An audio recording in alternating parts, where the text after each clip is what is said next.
నమస్తే welcome to our channel. AP ముఖ్యమంత్రి చంద్రబాబు నాయుడు గారు తన స్వంత నియోజకవర్గమైన కుప్పాన్ని అభివృద్ధి చేయడానికి శ్రీకారం చుడుతున్నారు. ఈ మేరకు స్వర్ణకుప్పం విజన్ 2029 డాక్యుమెంట్ని కూడా ఆవిష్కరించారు. మరి ఈ స్వర్ణకుప్పాన్ని ఏ విధంగా మార్చబోతున్నారు, అసలు ఎటువంటి అభివృద్ధి కార్యక్రమాలు చేపడుతున్నారు, అసలు కుప్పం ప్రజలకు ఎటువంటి లబ్ధి చేకూరుతుంది, ఇవన్నిటిని విశ్లేషించడానికి మనతో పాటుగా ఉన్నారు సీనియర్ జర్నలిస్ట్ సత్యమూర్తి గారు. వారిని అడిగి పూర్తి వివరాలు తెలుసుకుందాం. సార్ నమస్తే. సార్ నమస్కారం అండి. సార్, ఏపీ ముఖ్యమంత్రి చంద్రబాబు నాయుడు గారి సొంత నియోజకవర్గమైన కుప్పాన్ని పలు అభివృద్ధి కార్యక్రమాలు చేపడుతున్నారు. సార్, స్వర్ణకుప్పం 2029 అనే డాక్యుమెంట్ను కూడా రిలీజ్ చేశారు. అసలు ఎటువంటి అభివృద్ధి కార్యక్రమాలు చేపడుతున్నారు? చంద్రబాబు నాయుడు గారు స్వయంగా చెప్పారు, దేశంలోనే కుప్పాన్ని నెంబర్ 1గా చేసి చూపిస్తాను, తద్వారా మిగతా నియోజకవర్గాలన్నీ కూడా అభివృద్ధి చేయాలి అని కూడా ఆయన అన్నారు. దీనిపై మీ అభిప్రాయం ఏంటి సార్? అసలు ఎటువంటి అభివృద్ధి కార్యక్రమాలు చేపట్టనున్నారు? మీకు ఇంట్రొడక్షన్లో మీకు కొంచెం సెంటెన్స్ కరెక్ట్గా లేదు.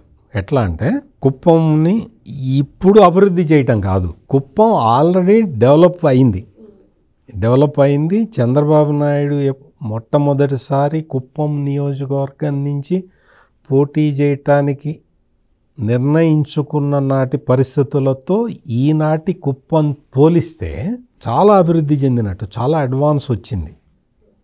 ఇప్పుడు ఏంటి అంటే విజన్ 2029 స్వర్ణకుప్పం అని ఒక కాన్సెప్ట్ తీసుకొని కుప్పం కాన్స్టిట్యున్సీ మొత్తాన్ని మోడల్ కాన్స్టిట్యున్సీగా చేయాలి.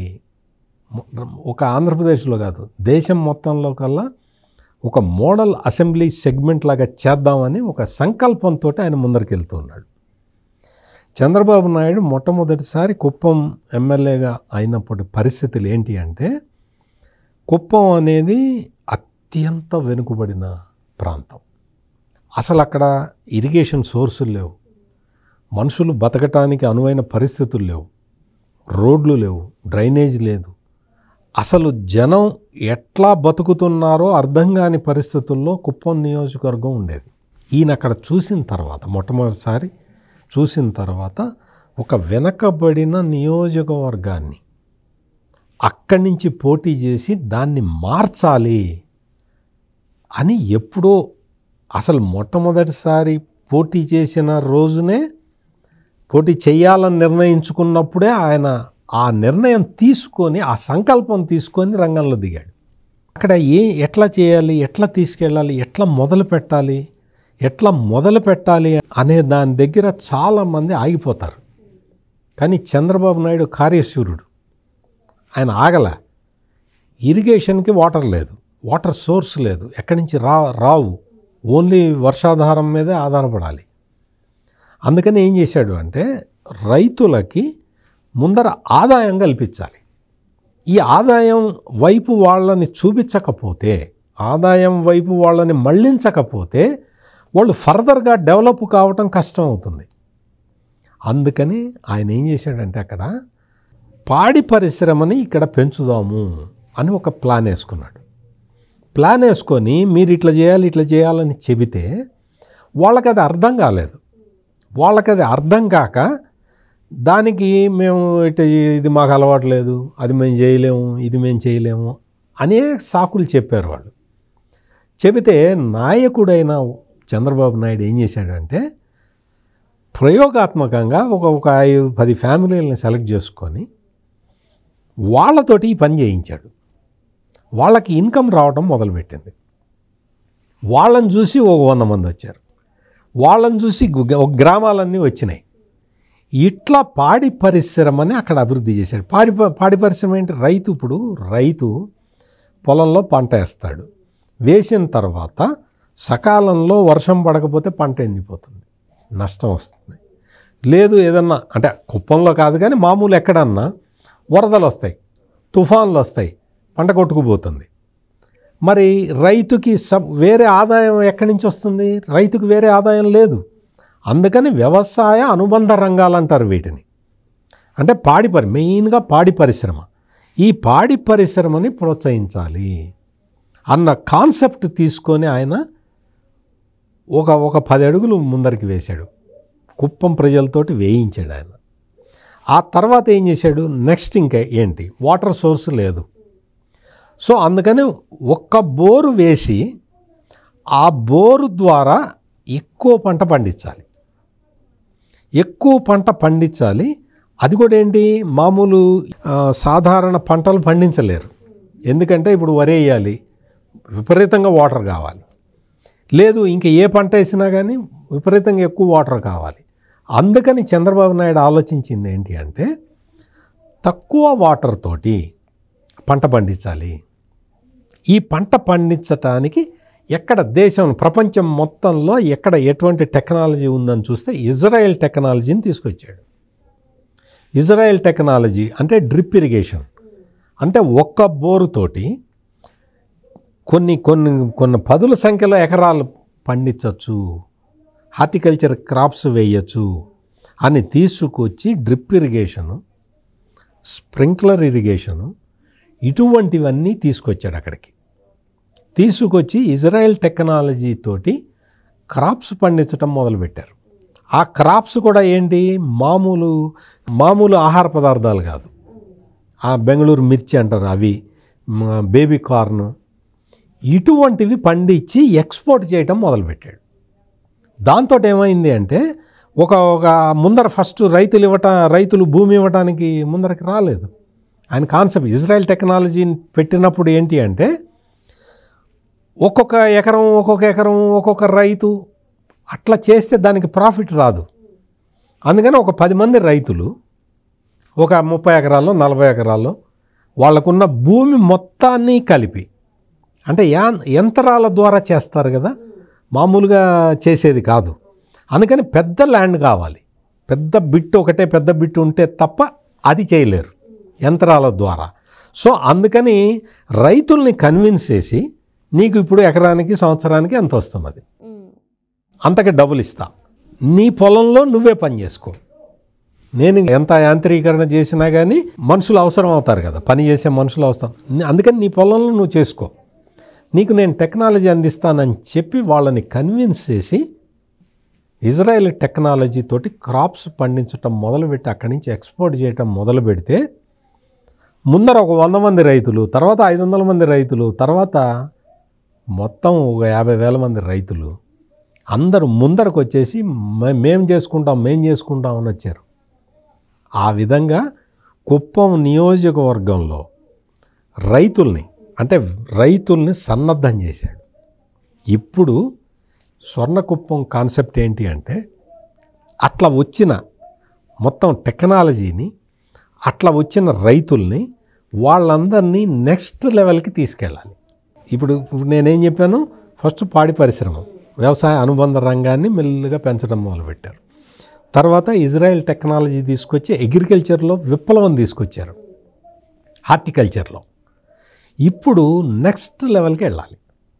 నెక్స్ట్ లెవెల్కి ఎట్లా వెళ్ళాలి అంటే ఇప్పుడు artificial intelligence, deep tech, actual data, ఈ డేటా వీటన్నిటినీ కూడా సింక్రనైజ్ చేసుకొని నీకు ఈ పండిన పంట ఇప్పుడు ప్రపంచ దేశాల్లో ఎట్లా ఉంది అంటే ఎరువులు పురుగు మందులు వాడకుండా పంట పండించాలి. అట్లా పండిస్తే దాన్ని ఆర్గానిక్ ఫార్మింగ్ అంటారు. ఈ ఆర్గానిక్ ఫార్మింగ్ చేస్తే ఈ ఆర్గానిక్ ఉత్పత్తులకి ప్రపంచ దేశాల్లో విపరీతమైన డిమాండ్ ఉంది. అంటే పెస్టిసైడ్స్ అవశేషాలు ఉండకూడదు ఆహార పదార్థాల మీద. అట్లా ఉంటే చాలా దేశాలు రిజెక్ట్ చేస్తాయి, వాటి తీసుకోరు అవి. అందుకని ఈ సహజ వ్యవసాయం, ప్రకృతి వ్యవసాయం దాన్ని తీసుకొచ్చి దాని ద్వారా ఆర్గానిక్ విధానంలో క్రాప్స్ పండించి ఈ క్రాప్స్ని ఇప్పుడు అది ఖచ్చితంగా మేము ఆర్గానిక్ మెథడ్లో మేము పండించాము అని చెప్పటానికి ఒక కంపెనీని హైర్ చేసుకొని వాళ్ళు సర్టిఫై చేస్తారు. అంటే ఇవన్నీ కూడా అడ్వాన్స్మెంట్లు ఫార్మింగ్లో, రైతులకి అడ్వాన్స్మెంట్లు. రైతులు తమ జీవితంలో ముందరికి వెళ్ళటానికి ఇవన్నీ స్టెప్స్ అన్నమాట. ఈ ఆర్గానిక్ ఫార్మింగ్ని తీసుకొచ్చి ఈ ఆర్గానిక్ ఫార్మింగ్ని సర్టిఫికేషన్ ఏజెన్సీని కూడా అటాచ్ చేస్తే మీరు ఒక్కసారి ఊహించుకోండి. నేను 3 స్టేజెస్ చెప్పా. ఫస్ట్ స్టేజ్లో పాడి రైతుని ప్రోత్సహించటం, ఆ తర్వాత రైతుకి ఇజ్రాయెల్ టెక్నాలజీతో ప్రోత్సహించడం, ఇప్పుడు థర్డ్ స్టేజ్లో ఆర్గానిక్ ఫార్మింగ్ వైపు వీళ్ళని తీసుకెళ్ళటం, మొత్తం టెక్నాలజీని వాళ్ళకి పరిచయం చేయటం. ఈ టెక్నాలజీ ద్వారా ఎరువులు, పురుగు మందులు వాడకుండా పంటను ఎట్లా పండించాలి అనే టెక్నాలజీస్ వాళ్ళకి నేర్పటం, దాన్ని ఎక్స్పోర్ట్ చేయటం. ఇప్పుడు థర్డ్ ఫేజ్లోకి రైతుల వరకు వచ్చేస్తున్నారు. దీంతోపాటు పిఎం సూర్యఘర్ అంటే మన ఇంటి రూఫ్ టాప్ మీదే పవర్ జనరేట్ చేసుకునే ఆ స్కీమ్ని మొత్తం కుప్పంలో లాంచ్ చేశారు. ఒక పైలట్ ప్రాజెక్ట్ లాగా తీసుకున్నారు. తర్వాత పిఎం కుసుమ్ అనే ఇంకొక ప్రోగ్రాం ఉంది. ఆ ప్రోగ్రాం ద్వారా సబ్స్టేషన్ల దగ్గరే సోలార్ పవర్ని జనరేట్ చేసి దాన్ని రైతులకు ఇస్తారు. దాంతో పంపు సెట్లు నడుస్తాయి, వ్యవసాయ పంపు సెట్లు. అది ఫ్రీ కరెంటు. ఇంటి మీద రూఫ్ టాప్ మీద పిఎం సూర్యఘర్ స్కీమ్ ద్వారా పెట్టుకుంటే కరెంటు ఫ్రీ, అంటే ఇంటికి కరెంటు ఫ్రీ, పొలానికి కరెంటు ఫ్రీ. ఇటువంటి టెక్నాలజీస్ని కుప్పంకి తీసుకెళ్ళబోతున్నాడు. ఇవే కాకుండా అండర్ గ్రౌండ్ డ్రైనేజీ, విశాలమైన రోడ్లు, ఆరోగ్యకరమైన వాతావరణం, వీటితో పాటు అంటే ఇవన్నీ కూడా మామూలుగా రైతుని డెవలప్ చేయటం చెప్పాను నేను. ఇప్పుడు మొత్తం కుప్పం నియోజకవర్గంలోని గ్రామాలు, పట్టణాలని డెవలప్ చేయటం చెప్పాను. ఇప్పుడు దీన్ని ఫర్దర్గా ఎట్లా తీసుకెళ్ళాలి, ఫర్దర్గా ముందరికి తీసుకెళ్ళాలి అంటే ప్రజల్ని సన్నద్ధం చేయాలి. ప్రజల్ని సన్నద్ధం చేయటానికి ఈ టెక్నాలజికల్ అడ్వాన్సెస్ని వాళ్ళకి పరిచయం చేసి సింపుల్ రీజన్లో చెప్తున్నారు. ఇదంతా చేయాలంటే పబ్లిక్ పార్టిసిపేషన్ ఉండాలి. పబ్లిక్ పార్టిసిపేషన్ ఉండటం అంటే ఏంటి? అందుకని వ్యర్థాల నుంచి కంపోస్ట్ ఉత్పత్తి చేయటం, వ్యర్థాల నుంచి కరెంటు ఉత్పత్తి చేయటం, అంటే జీరో వేస్ట్ కాన్సెప్ట్ని చంద్రబాబు నాయుడు అక్కడ ప్రవేశపెట్టాడు. అంటే జీరో వేస్ట్ కాన్సెప్ట్ని తీసుకురావటము అంటే ప్రజలందరినీ ఇన్వాల్వ్ చేయటం. అంటే ఇంకెవరూ కూడా చెత్తని రోడ్డు మీద వేయరు. చెత్తని జాగ్రత్తగా ఒక చోట పెట్టి వాళ్ళు ఎవరన్నా వస్తే వాళ్ళకి ఇస్తారు. వాళ్ళు తీసుకెళ్ళి దాన్ని కంపోస్ట్కి వాడతారు, లేకపోతే దాని నుంచి పవర్ జనరేట్ చేస్తారు. ఇదనమాట పీపుల్స్ పార్టిసిపేషన్. ఈ విధంగా రకరకాల స్టేజీల్లో ప్రజలందరినీ ఇన్వాల్వ్ చేసి మొత్తం కాన్షియన్సీని సమగ్రంగా డెవలప్ చేయాలి అనేదే ఈ స్వర్ణకుప్పం కాన్సెప్ట్. ఇటువంటివి నేను కొన్నే చెప్పాను, ఇటువంటివి ఇంకా చాలా ఉన్నాయి. ఇటువంటివి ఇంకా చాలా చాలా విషయాలు ఈ కుప్పం నియోజకవర్గంలో ప్రయోగాత్మకంగా అమలు చేస్తున్నారు. కుప్పం మొత్తం టోటల్ కాన్షియన్సీ డెవలప్ అయిపోయే పరిస్థితి ఇప్పుడు అక్కడ చాలా స్పష్టంగా కనపడుతూ ఉన్నది. దాన్ని చూసి మిగిలిన ఎమ్మెల్యేలు కూడా ముందరకు వచ్చి వాళ్ళు కూడా మేము జీరో వేస్ట్ మేము ఇంప్లిమెంట్ చేస్తాము అంటే టెక్నికల్ సపోర్ట్ ఇవ్వడానికి రాష్ట్ర ప్రభుత్వం సన్నద్ధంగా ఉంది. మేము అదేవిధంగా సూర్యఘర్ మేము ప్రమోట్ చేస్తాము, కొన్ని విలేజెస్ని అసలు సూర్యఘర్ విలేజెస్గా మారుస్తాము అని ఎవరన్నా ఒక మంచి ఎమ్మెల్యే కనుక ముందరికి వస్తే ఆ స్కీమ్ని అక్కడ ఇంప్లిమెంట్ చేస్తారు. ఈ విధంగా మొత్తం అంతా ఇంటిగ్రేటెడ్ డెవలప్మెంట్ తీసుకురావటానికి చంద్రబాబు నాయుడు కుప్పం కాన్స్టిట్యున్సీని ఒక మోడల్ కాన్స్టిట్యున్సీగా చేస్తున్నాడు. అందుకోసం ఆయన ఇంత బిజీ స్కెడ్యూల్లో కూడా కుప్పంలో 2-3 రోజులు అక్కడే ఉండి వాళ్ళందరితోటి ఇంటరాక్ట్ అయ్యి ఈ స్కీమ్స్ అన్నీ వాళ్ళకి విడమరిచి చెబుతూ అక్కడే ఉంటూ ఉన్నాడు. ఇది కుప్పంలో జరుగుతున్నది.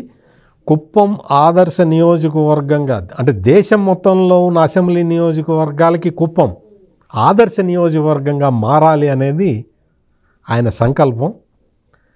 కుప్పం ప్రజలందరూ కూడా ఇందులో ఇన్వాల్వ్ అయిపోయి సహకరిస్తే 2-3 ఏళ్లలోనే అభివృద్ధి చెందిన కుప్పాన్ని ప్లస్ ఆదర్శవంతమైన కుప్పాన్ని మనందరం కూడా చూడగలుగుతాం. దేశంలోనే ఆదర్శనీయ నియోజకవర్గంగా కుప్పాన్ని మార్చాలన్నదే చంద్రబాబు గారి లక్ష్యం అని సార్ చెప్తున్నారు. Thank you sir. నమస్కారం.